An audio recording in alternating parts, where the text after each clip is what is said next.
Good, happy Sunday morning. Is Sunday, July 17, 2022. I'm Riley King, and welcome to this Sunday morning edition of the Riley King Newscast, right here on the Riley King Network.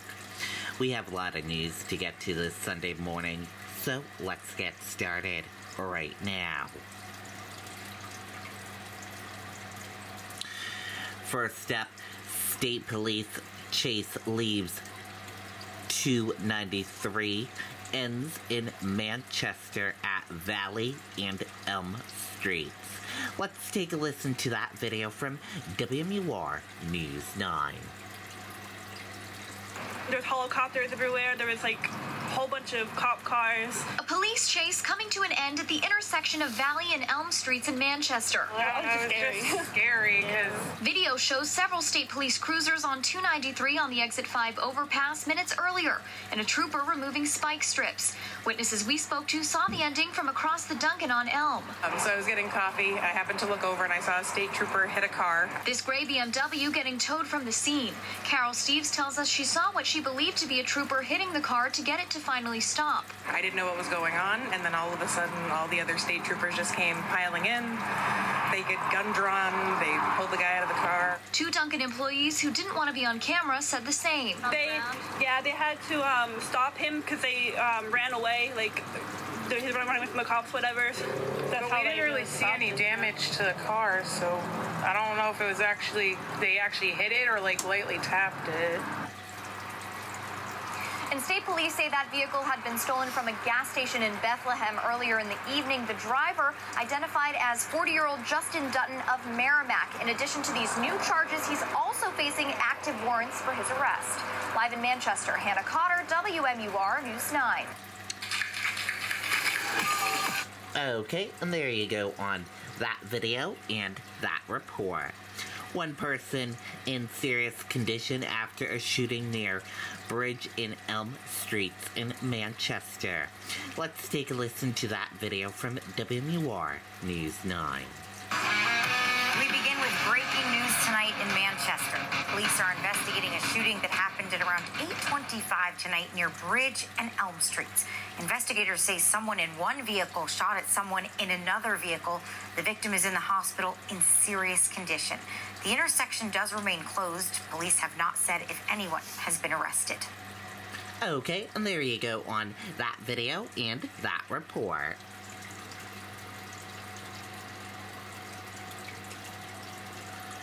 Celebration of Heroes at Delta Dental Stadium. Swim with a Mission event benefits veterans. Let's take a listen to that video from WMUR News 9.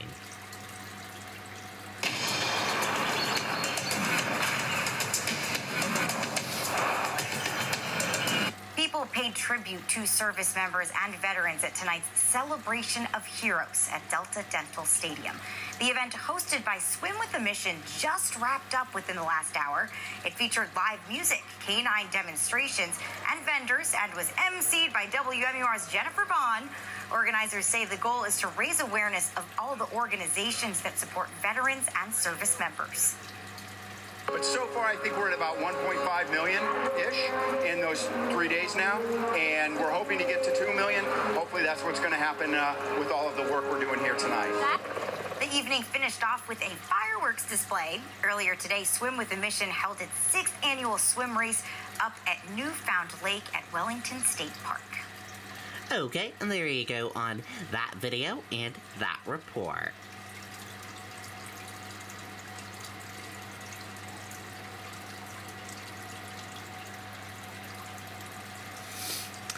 New Hampshire Fish and Game warns about bear sightings across New Hampshire. Let's take a listen to that video from WMUR News 9. The Bears are back in town. Some are athletic, some are hungry, and some just want to cool off. It was surreal because we'd never been that close to a black bear before. Tim Kearney and his family live in Mount Vernon and believe this bear has come to their place about 3 to 4 times to eat. Because there's been a couple of times where the bird feeder looks like it's been thrown by King Kong. It may not be King Kong, but this bear doesn't mind humans being close by.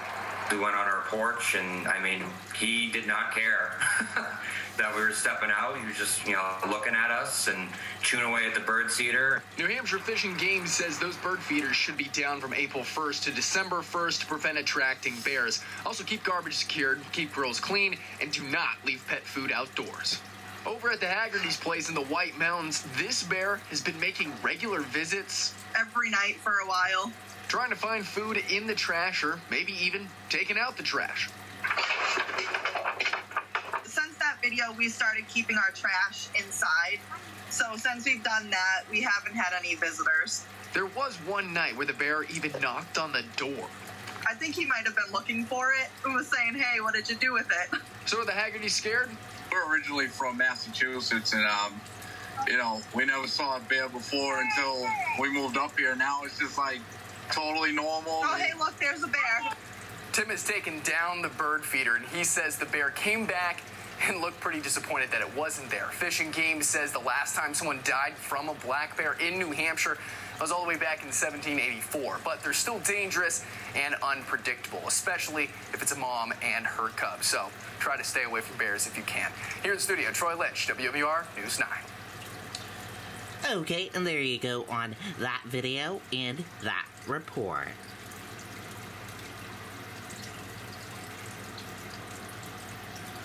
Walpole man missing since Saturday evening, police say. Let's take a listen to that video from WWR News 9.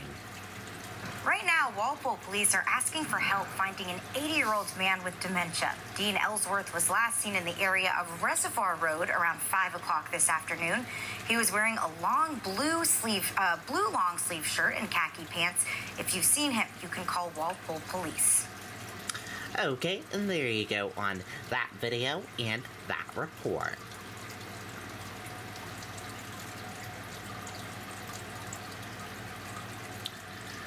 Biden heads home aimed fallout from controversial Saudi Arabia trip.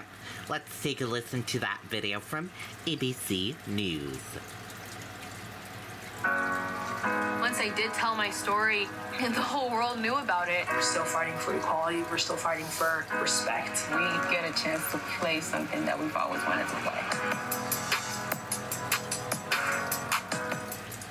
President Biden is heading home amid the fallout from his controversial trip to Saudi Arabia and that friendly fist bump with the Saudi crown prince, a country he once said he wanted to make a pariah, now at the center of the president's efforts to shore up global oil markets. Today, the White House now defending the trip and the president's meeting. President Biden seen leaving Jeddah late today, concluding his first Mideast trip as president, which was meant to reset the strained relations between the U.S. and its one-time top ally in the Arab world. The Saudis eager to release this image for the world to see, that highly choreographed fist bump. U.S. intelligence officials say Mohammed bin Salman approved the brutal killing of Washington Post columnist Jamal Khashoggi in 2018. President Biden saying he called out the crown prince on the murder and human rights and pushed the Saudis to increase oil production. Tonight, where that effort stands and what it could mean for gas prices here at home. ABC's Mary Bruce leads us off tonight from Jeddah, Saudi Arabia. President Biden tonight making his way back home, but his controversial visit still sending shockwaves. Biden's facing blowback for that fist bump seen around the world. The highly choreographed greeting with Saudi Crown Prince Mohammed bin Salman, the man the U.S. concluded approved of the brutal killing of journalist Jamal Khashoggi. After Biden as a candidate vowed to punish Saudi Arabia, the kingdom was eager to share these images of their warm welcome. Tonight, the White House is defending the trip with pressing spokesman John Kirby. But was it worth it? Think about so many national interests here in this region. You're not going to advance those interests if you just stay at home and try to phone it in. You have to actually go and speak to leaders and be on the ground to try to make a difference. The president says he brought up Khashoggi at the very top of the meeting. I said very straightforwardly, for an American president to be silent on an issue of human rights, is this inconsistent with who we are and who I am? But Khashoggi's fiance tweeting, "The blood of MBS's next victim is on your hands." I'm sorry she feels that way. I was straightforward back then. I was straightforward today. Biden knew he would be criticized for the trip, but it was a risk he was willing to take to try in part to lower gas prices at home. I'm doing all I can to increase the supply for the United States of America, which I expect to happen. But he left Saudi Arabia with no concrete announcement or pledge to boost supply. Is it possible we could see an announcement that more oil might be flowing to the U.S. in the next couple months, weeks? Saudi Arabia has a policy of maintaining stability in oil markets. Saudi Arabia has a policy of working to ensure adequate supplies of crude oil in the oil markets. So let's get right to Mary Bruce joining us from Jeddah, Saudi Arabia. And Mary, we did not get specifics from the president, but when could Americans actually expect to see any real impact from this controversial visit?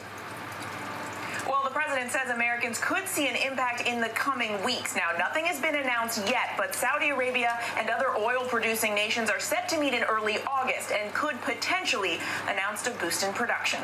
Whit? Mary, thank you. We turn now to the dramatic move by the January 6th committee to subpoena documents from the Secret Service. The committee demanding the agency turn over those deleted text messages from January 5th and 6th. ABC's White House correspondent Mary Alice Parks joins us now. And Mary Alice, we're learning tonight this marks the first time the January 6th committee has issued a subpoena to an executive branch agency.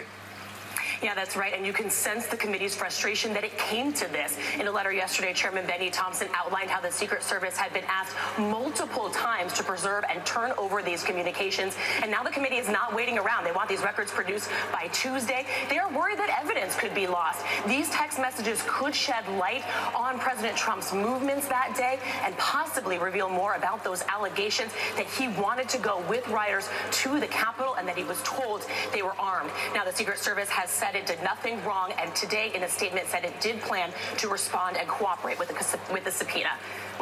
Mary Alice, thanks. And be sure to tune into This Week tomorrow morning. Martha Raddatz will have an exclusive interview with committee member Zoe Lofgren on what to expect in the January 6th committee's public hearing on Thursday. Hi, everyone. George Stephanopoulos here. Thanks for checking out. Okay, and there you go on that video and that report. That did it for this morning edition of the Riley King Newscast right here on the Riley King Network. Thank you for tuning in and watching. Have a great rest of your day, and see you back here later on today for another newscast. Goodbye.